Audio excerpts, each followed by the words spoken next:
So people can really surprise you sometimes. Like I remember shortly before my mom passed away, I was sitting in the hospital. Um, I was her. I was the person who made her medical decisions.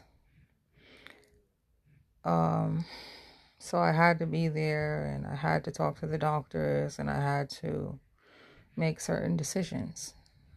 And I remember I was just so tired. I went to the waiting room to sit down, and she had been sick for like 3 years, in and out the hospital for 3 years. And I would take care of two households. You know, I was always running around, running back and forth, um, trying to help her and trying to take care of my own household. And nobody was there for her. Nobody. I know there was like one point in time, my brother called me up complaining, like, I don't want to bring her to her appointments. They're too early in the morning. I want her to change the appointment times. And I was just like, that's kind of selfish. And I remember my uncle calling me saying, oh, I need to bring her all the way to Massachusetts. She needs to give me gas money. And I was like, you're the same person who was strung out on drugs that she took care of for years. And she needs to give you gas money? Please. I was just so disgusted with people and the way they treated my mother towards the end of her life. And then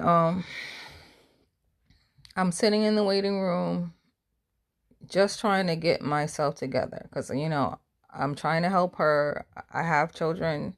I have a household of my own. I'm in a problematic marriage, and I'm also in nursing school. And it was just a lot.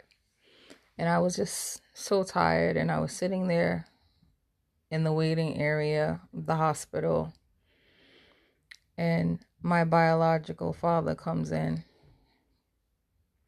And at first I thought, oh, he's coming to show some kind of support. That's nice. I could use some kind of relief.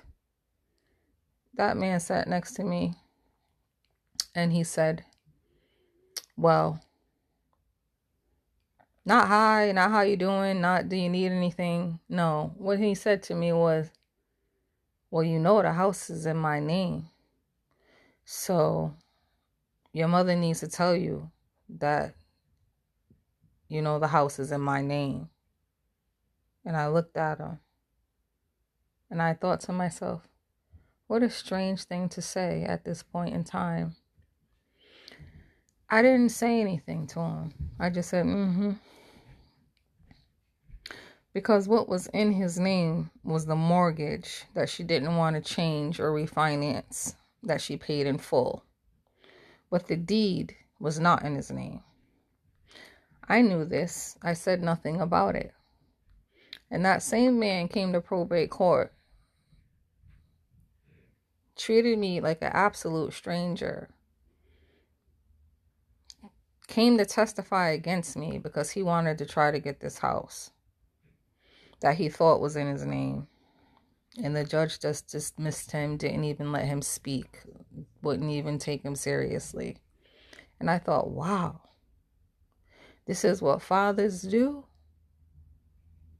Okay. So people will really surprise you.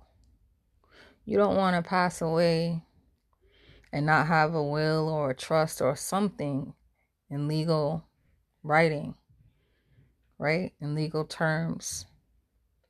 Because sometimes people are not who you think they are.